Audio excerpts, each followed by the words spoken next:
اس کے بعد جب سکول آپ پہنچیں گے تو سکول پہنچنے کے بعد آپ کو سمجھنا ہے کہ سکول کا یہ سارا ٹائم بچوں کی امانت ہے. سکول کا سارا ٹائم بچوں کی امانت ہے. اس لیے اگر کوئی استاد بلا ضرورت کے غیر حاضر رہتا ہے تو یہ بھی جرم ہے, اور اگر سکول پہنچ کر کے وہ پڑھاتا نہیں, کلاس نہیں لیتا ہے تو یہ بھی جرم ہے. دونوں صورتوں میں بچوں کا نقصان ہو رہا ہے. اس لیے استاد کو چاہیے کہ وہ اپنی ذمہ داری محسوس کرے کہ وہ بلا ضرورت کے غیر حاضر نہ رہے. گھر کی معمولی مجبوریوں کی وجہ سے سکول جانا چھوڑ دے, یہ ہرگز صحیح نہیں ہے. وہ یہ سوچے کہ اگر اس کا بچہ کہیں سکول میں پڑھ رہا ہو اور اس بچے کے اساتذہ جو ہیں وہ اسی طرح سے سستی کریں اور پڑھانے کی ذمہ داری پوری نہ کریں تو اس کو کیسا لگے گا. بس ٹھیک اسی طرح سے وہ دوسرے قوم کے دوسرے بچوں کے لیے بھی اپنی ذمہ داری محسوس کرے. تو نہ تو بلا ضرورت کے غیر حاضریاں ہونی چاہیے, اور سکول پہنچ کر کے, ادارے میں پہنچ کر کے پھر آپ اپنا کام نہ کریں, اپنا سلیبس نہ پڑھائیں, اپنا سبق نہ پڑھائیں, تو یہ بھی ویسا ہی گویا افسوسناک عمل ہوگا جس کا نقصان اس بچے کو ہوگا. آپ سکول آ کر کے اپنا ٹائم سکول میں دے دیا, اس کی وجہ سے تنخواہ تو آپ لے لیں گے, لیکن جس مقصد کے لیے سکول آپ آئے تھے وہ مقصد اگر پورا نہیں ہوا, یعنی بچے کو تعلیم نہیں ملی, تو بچے کے لیے تو نقصان اس صورت میں بھی ہے جب آپ سکول آئے ہی نہیں, غیر حاضر رہے, اور بچے کے لیے اس صورت میں بھی نقصان ہے جب آپ کلاس میں آئے ہی نہیں, اور تو بچے کے لیے دونوں صورتوں میں نقصان ہے. اس لیے جتنا زیادہ ہمارا استاد پابند ہوگا اتنا زیادہ گویا اپنے بچوں کا حق وہ ادا کر رہا ہے. ہمیں یاد رکھنا چاہیے کہ جس چیز کی ہم تنخواہ لے رہے ہیں وہ تنخواہ دراصل ان بچوں کا حق ہے کہ ہم انہیں پڑھائیں, چاہے ادارہ کسی کا بھی ہو, چاہے وہ پرائیویٹ ادارہ ہو, چاہے وہ مدرسہ ہو.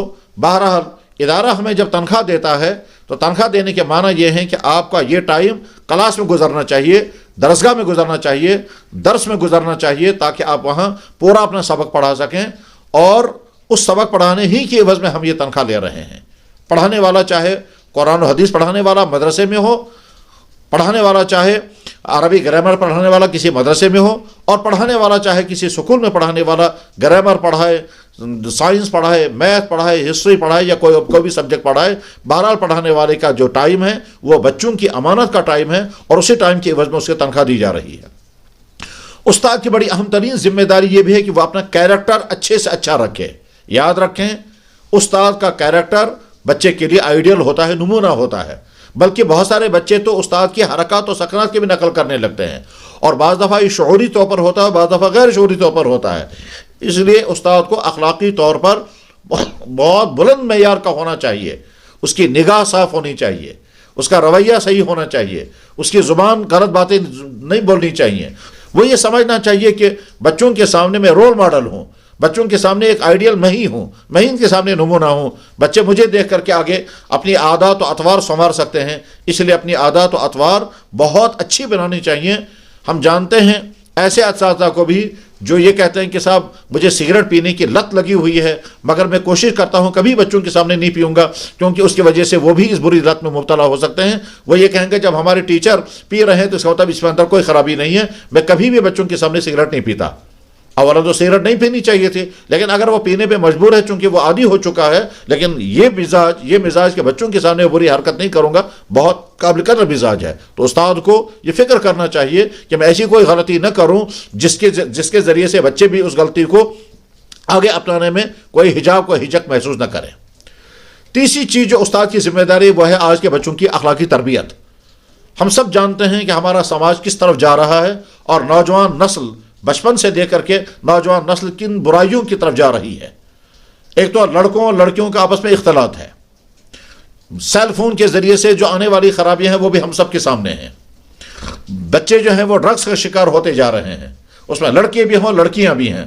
اس پورے سیلاب کو اگر روکنا ممکن ہے تو وہ جیسے گھروں والدین کی ذمہ داری ہے ویسے اساتذہ کی بھی ذمہ داری ہے. اگر کوئی استاد سائنس پڑھانے والا ہے تو یقیناً وہ یہ کہہ سکتا ہے کہ میری ذمہ داری تو بس اپنا سبجیکٹ پڑھانا ہے, میری ذمہ داری ان بچوں کی اخلاقی تربیت نہیں ہے. لیکن بحیثیت مسلمان اور بحیثیت انسان ہمیں کوشش کرنی چاہیے کہ ہمارے سامنے جو بچے آ رہے ہیں جیسے تعلیمی اعتبار سے بھی یہ قابل بنے، اسی طرح سے اخلاقی اعتبار سے بھی یہ برائیوں کے شکار نہ ہو۔ یہ بھی ہمارا استاد ذمہ داری محسوس کرنا چاہیے، اور 3 وجہوں سے۔ وجہ نمبر 1، ہم مسلمان ہیں، اور مسلمان کا مزاج یہ ہونا چاہیے کہ ہمارے ذریعے سے ہم سے جڑنے والا کوئی شخص خرابیوں کا شکار نہ ہو۔ تو بحیثیت مسلمان، بحیثیت صاحب ایمان، بحیثیت بااخلاق انسان، اور بحیثیت ایک مؤثر شخص، کیونکہ آپ کی بات کا اثر طالب علم پر بہت زیادہ ہوگا۔ استاد کو سمجھنا چاہیے والدین کا اثر بچوں پر اتنا زیادہ نہیں ہوتا جتنا استاد کا اثر ہوتا ہے، لہٰذا ان بچوں کی اخلاقی تربیت کی بھی فکر کرنی چاہیے۔ سوچنا چاہیے کہ اگر استاد دیکھ رہا ہے کہ میرا بچہ بگڑ رہا ہے، وہ اسموکنگ کی طرف جا رہا ہے، یا خدا نخواستہ کسی اور منشیات کی طرف جا رہا ہے، یا اس کی عادتیں بگڑ رہی ہیں، تو یہ استاد اپنے دینی ذمہ داری محسوس کرے، اخلاقی ذمہ داری محسوس کرے، اور ساتھ میں یہ سوچے یہ جس کا بچہ ہے یہ اس کے لیے درد سر بننے والا ہے۔ اگر میرا بچہ بھی اسی طرح سے بگڑ جائے، میں برداشت نہیں کروں گا، میں گوارا نہیں کروں گا۔ اسی طرح سے مجھے یہ بھی برداشت نہیں کرنا چاہیے کسی اور کا بچہ بگڑ جائے، کسی اور کا بچہ برائیوں کا شکار ہو جائے، خرابیوں کا شکار ہو جائے۔ بہت سارے بچے جو ہیں وہ تعلیم سے کتراتے ہیں، اور ان کا مزاج پڑھنے کا نہیں ہوتا ہے۔ کامیاب استاد وہ ہے کہ جو ایسے بچے کو جو تعلیم سے کترا رہا ہو اور پڑھنے کا شوق نہ ہو، بدشوق بچہ ہو، اس بچے کے اندر تعلیم کا شوق پیدا کر دے، کامیاب استاد وہ ہے۔ اسی طرح سے جو بچہ ضدی قسم کا ہوتا ہے، کامیاب استاد وہ نہیں ہے جو اس کو ڈانٹ ڈپٹ کر کے ڈانٹتا رہے، بلکہ کامیاب استاد وہ ہے جو بچے کی ضد کو ختم کر کے اس کو علم کا شوقین بنائے۔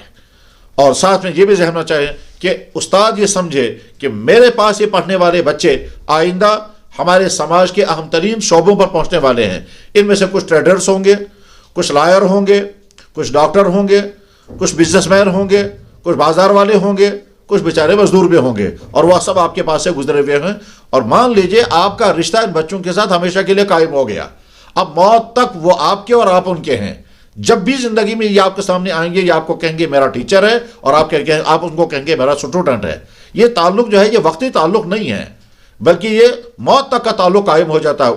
استاد بن گیا، اس کے بعد پھر جو شاگرد اس کا، چاہے وہ ایک دن کا شاگرد تھا، وہ ہمیشہ کے لیے اس کو شاگرد بن جاتا ہے، اور یہ استاد ہمیشہ کے لیے اس کا استاد بن جاتا ہے۔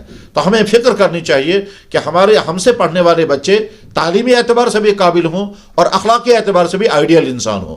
آگے چل کر کے یہ کرپٹ انسان نہیں بننے چاہیے، یہ ظالم نہیں بننے چاہیے، یہ سماج کو دھوکہ دینے والے نہیں بننے چاہیے، یہ اپنے دین سے نفرت کرنے والے نہیں بننے چاہیے، یہ اللہ اور اللہ کے رسول کو گالیاں دینے والے نہیں بننے چاہیے۔ یعنی ہمارا استاد یہ فکر کرے کہ مجھ سے پڑھنے والا بچہ تعلیمی اعتبار سے بھی قابل، فکری اعتبار سے بھی صحیح، اخلاقی اعتبار سے بھی صحیح، اور سماجی اعتبار سے بھی صحیح، اور صحت کے اعتبار سے بھی صحیح۔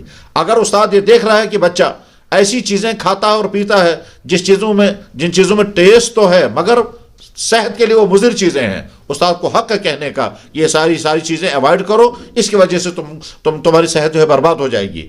ہمارا استاد اچھی طرح سے جانتا ہے کہ آج بازاروں میں بے شمار چیزیں ایسی ہیں کھانے پینے کی کہ جو ٹیسٹ کی حد تک تو بڑی مزیدار ہیں، مگر آگے وہ صحت کے لیے بھی انتہا مضر ہیں۔ استاد کہہ سکتا ہے ان بچوں کو کہ ان تمام چیزوں کو اوائڈ کرو۔ غرض یہ کہ استاد یہ ذمہ داری محسوس کرے کہ میں اپنے بچوں کی صحت، ان کے اخلاقیات، ان کا دین اور ان کی تعلیم، ان چاروں چیزوں کو اپنے بچوں کے اندر پیدا کرنے کی کوشش کروں گا۔ اگر ہمارا کوئی استاد ان اوصاف کے ساتھ استاد بن کر کے پڑھاتا ہے، یقیناً یہ بچے اس کا بہترین سرمایہ بنیں گے، اور بہترین سرمایہ جب بنیں گے تو زندگی بھر آپ کا ایسی خوشی محسوس ہوگی۔ یاد رکھنا چاہیے کہ استاد کو اپنے کامیاب طالب علم کو دیکھ کر جتنی خوشی ہوتی ہے کہ فلاں میرا اسٹوڈنٹ رہا ہے، وہ اتنا قابل بنا، وہ اس مقام پر پہنچا ہے، لیکن اس کے مقابلے میں اگر کوئی طالب علم کامیاب طالب علم نہیں ہوتا ہے تو استاد کو بھی غم ہوتا ہے، بلکہ بعض دفعہ استاد پسند بھی نہیں کرتا یہ کہنا کہ فلاں میرا اسٹوڈنٹ رہا ہے۔ لہذا اساتذہ کرام سے درخواست ہے کہ اپنی ذمہ داری کو محسوس کریں۔ آپ کی ذمہ داری بہت نازک، بہت اہم ہے، اور اس ذمہ داری کی میں اگر کوتاہی ہوتی ہے تو اسلامی اصولوں کے مطابق یہ استاد خیانت والا قرار پائے گا۔ جناب رسول اللہ صلی اللہ علیہ وسلم نے ایک موقع پر ارشاد فرمایا، جب آپ سے پوچھا گیا یا رسول اللہ قیامت کب آئے گی، تو آپ نے جواب میں فرمایا کہ جب خیانت عام ہوگی، جب امانتیں ضائع ہونے لگیں۔ صحابی نے عرض کیا یا رسول اللہ امانت ضائع ہونے کا مطلب کیا ہے؟ تو آپ علیہ السلام نے فرمایا جب عہدے نااہل لوگوں کے حوالے میں ہو جائیں گے تو خیانت ہو جائے گی. وہ شخص جو استاد بنا اور وہ پڑھانے کے قابل نہیں ہے تو اس کا مطلب یہ خیانت کرے گا. وہ شخص جو بہت قابل ہے مگر ڈیوٹی پوری نہیں دیتا ہے یہ بھی خیانت کر رہا ہے. وہ شخص جو بہت قابل ہے اور ڈیوٹی بھی پوری دے رہا ہے مگر بچوں کی بگاڑ کی طرف اس کی نظر نہیں ہے یہ بھی خیانت کر رہا ہے. جب آدمی استاد بن کر رہا ہے اور وہ اپنی ذمہ داری پوری نہ کرے تو خیانت کر رہا ہے. اللہ کے نبی نے فرمایا جب یہ مزاج عام ہوگا تو اس کے معنی یہ ہے کہ لوگ اپنی ذمہ داریوں کو پورا نہیں کریں گے تو وہی خیانت ہوگی اور سمجھ جانا پھر قیامت آ جائے گی. استاد بننا بہت قیمتی منصب پر فائز ہونا ہے. چاہے آپ کے سامنے نرسری کے بچے کیوں نہ ہو مگر آپ استاد ہیں. وہ بھی استاد ہے کہ جو ہائر تعلیم پڑھانے والا ہے. جیسے ہمارے مدرسوں میں وہ بھی استاد ہے جو اونچی کتابیں پڑھانے والا ہے اور وہ بھی استاد ہے کہ جو نورانی قاعدہ پڑھانے والا ہے. دونوں استاد ہیں, دونوں کا درجہ ایک ہی ہے. اسی طرح سے وہ بھی استاد ہے جو نرسری کے بچوں کو پڑھانے والا ہے اور وہ بھی استاد ہے کہ جو ایم اے اور ایم فل کے کلاسیں لیتا ہے. استاد دونوں ہی ہیں, دونوں کا ایک ہی درجہ ہے, دونوں کی حیثیت ایک ہی ہے, دونوں کے کندھوں پر ذمہ داری ایک. اللہ کرے کہ ہمارا استاد اپنی ذمہ داری کو محسوس کرے, اس کے نتیجے میں ہم سے پڑھنے والے بچے قابل بھی بنیں گے, بااخلاق بھی بنیں گے, باکردار بھی بنیں گے اور اسلام کے لیے سرمایہ بنیں گے اور قوم و ملت کے لیے بھی سرمایہ بنیں گے. وآخر دعوانا ان الحمد للہ رب العالمین.